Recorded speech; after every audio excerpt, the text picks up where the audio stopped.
Este contenido es una producción de More God Foundation. Suscríbete, síguenos y encuéntranos en todas nuestras redes sociales.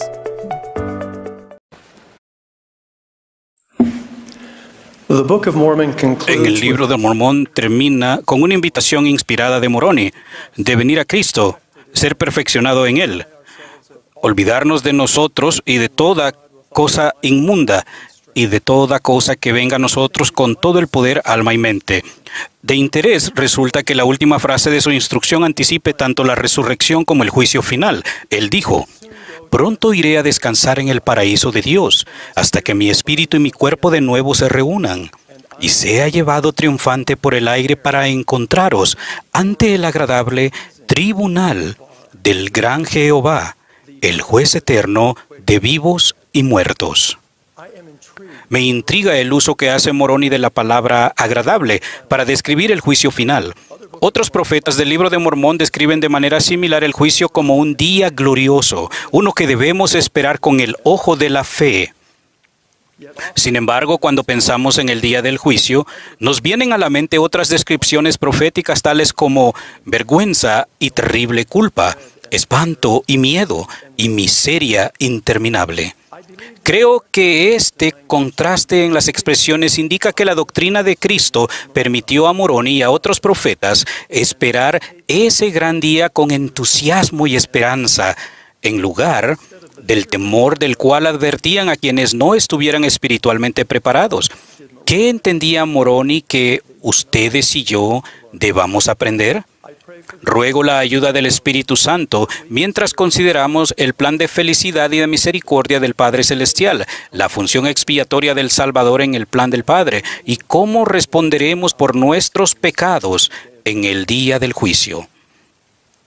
Los propósitos generales del plan del Padre son brindar a sus hijos procreados como espíritus oportunidades de recibir un cuerpo físico, aprender a discernir el bien del mal mediante la experiencia terrenal, crecer espiritualmente y progresar por la eternidad. Lo que en Doctrina y Convenio se denomina albedrío moral es fundamental en el plan de Dios para llevar a cabo la inmortalidad y la vida eterna de sus hijos e hijas. Este principio se describe en las Escrituras como albedrío y la libertad para escoger y para obrar. El término albedrío moral es instructivo. Entre los sinónimos de la palabra moral se encuentran íntegro, honesto y decente. Entre los de la palabra albedrío se pueden encontrar voluntad y decisión. Por lo tanto, se puede entender el albedrío moral como la facultad y el privilegio de escoger y actuar por nosotros mismos de maneras que sean íntegras, honestas, decentes y verídicas. Las creaciones de Dios incluyen tanto las cosas que actúan como aquellas sobre las cuales se actúa, y el albedrío moral es el poder de actuar con independencia que nos faculta por designio divino y como hijos de Dios para llegar a ser agentes que actúan y no objetos sobre los cuales se actúa. La tierra fue creada como un lugar en que los hijos del Padre Celestial pudieran ser probados para ver si harían todas las cosas que el Señor su Dios les mandare.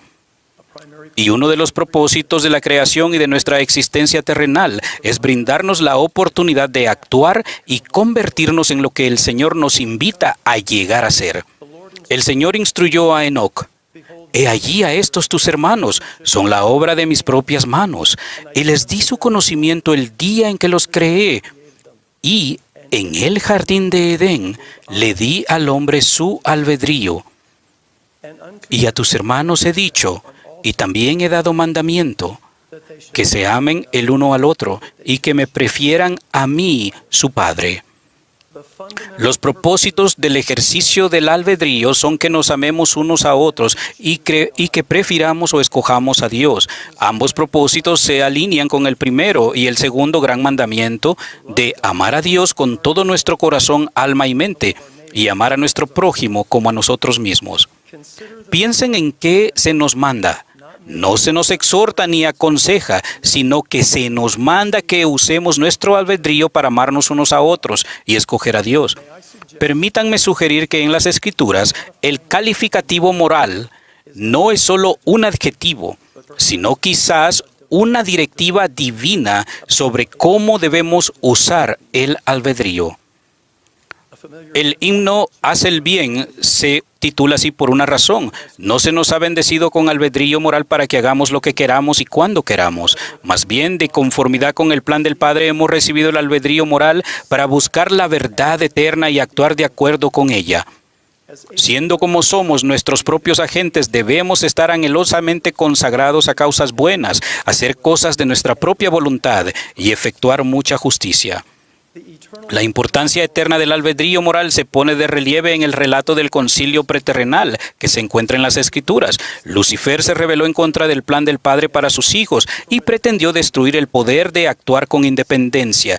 Resulta que la actitud desafiante del diablo se centrara en el principio del albedrío moral. Dios explicó: pues por motivo de que Satanás se rebeló contra mí y pretendió destruir el albedrío del hombre, hice que fuese echado abajo.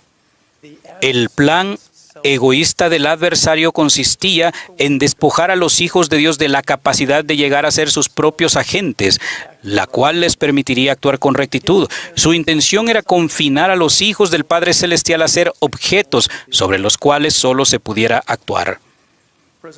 El presidente Dallin H. Oaks ha recalcado que el Evangelio de Jesucristo nos invita tanto a saber algo como a llegar a ser algo al ejercer el albedrío moral en rectitud. Él dijo: muchos pasajes de la Biblia y de las Escrituras modernas hablan de un juicio final en el que todas las personas serán recompensadas según sus hechos u obras y los deseos de su corazón. Pero otros pasajes se extienden sobre el tema aludiendo a que seremos juzgados según la condición que hayamos logrado. El profeta Nefi describe el juicio final en términos de lo que hemos llegado a ser. Y si sus obras han sido inmundicia, por fuerza ellos son inmundos. Y si son inmundos, por fuerza ellos no pueden morar en el reino de Dios. Moroni declara: el que es impuro continuará siendo impuro, y el que es justo continuará siendo justo. El presidente Oaks continuó: de tales enseñanzas concluimos que el juicio final no es simplemente una evaluación de la suma total de las obras buenas y malas, o sea, lo que hemos hecho. Es un reconocimiento del efecto final que tienen nuestros hechos y pensamientos, o sea, lo que hemos llegado a ser.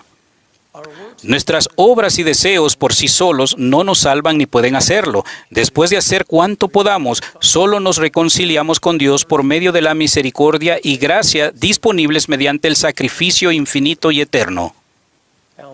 Alma declaró: empezad a creer en el Hijo de Dios, que vendrá para redimir a los de su pueblo, y que padecerá y morirá para expiar los pecados de ellos, y que se levantará de entre los muertos, lo cual efectuará la resurrección, a fin de que todos los hombres comparezcan ante Él para ser juzgados en el día postrero, sí, el día del juicio según sus obras. Creemos que por la expiación de Cristo, todo el género humano puede salvarse mediante la obediencia a las leyes y ordenanzas del Evangelio. Cuán agradecidos debemos estar de que nuestros pecados y acciones inicuas no se presentarán como testimonio en nuestra contra, si en verdad nacemos otra vez, ejercemos fe en el Redentor, nos arrepentimos con sinceridad de corazón y verdadera intención y perseveramos hasta el fin. Muchos de nosotros podríamos esperar que nuestra comparecencia ante el tribunal del juez eterno sea similar a un procedimiento en un tribunal terrenal. Un juez presidirá, se presentarán pruebas y se emitirá un veredicto.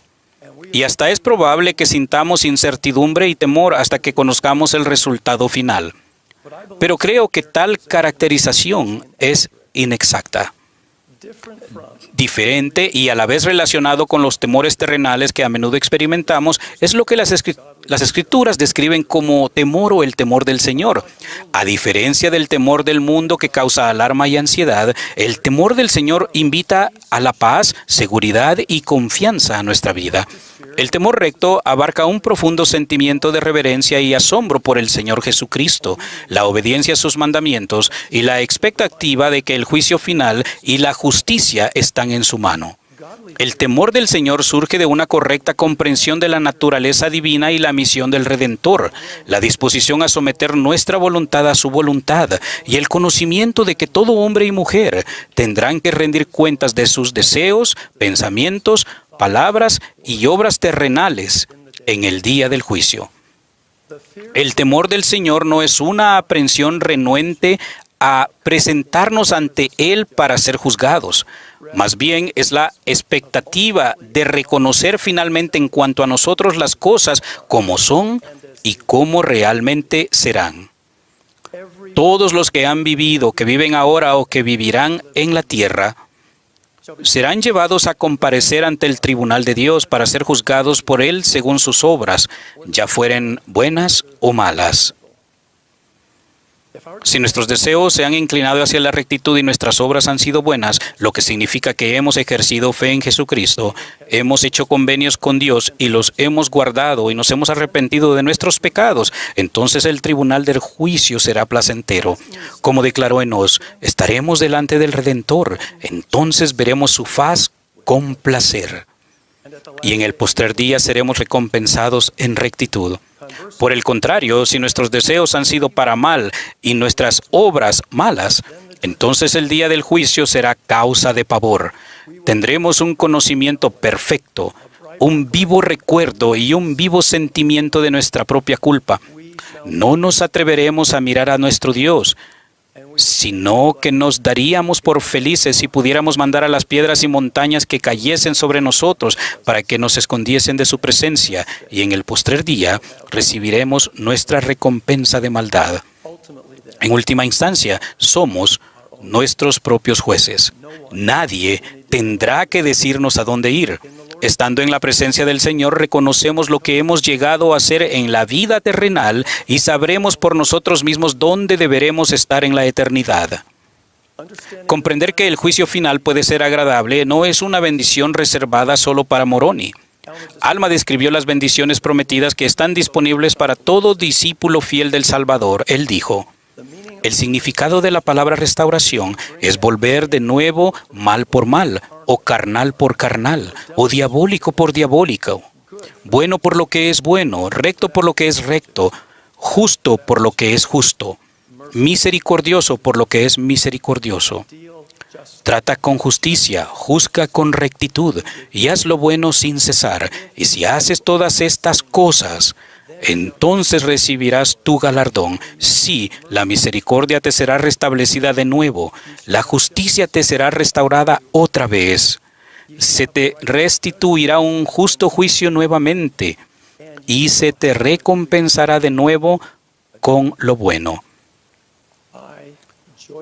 Yo testifico gozosamente que Jesucristo es nuestro Salvador viviente. La promesa de Alma es verdadera y se aplica a ustedes y a mí, hoy, mañana y por toda la eternidad. De ello testifico en el sagrado nombre del Señor Jesucristo. Amén.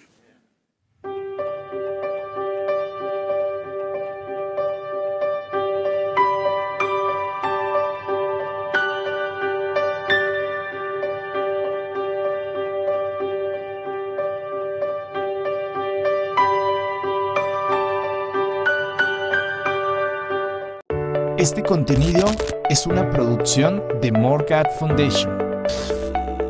Suscríbete, síguenos y encuéntranos en todas nuestras redes sociales.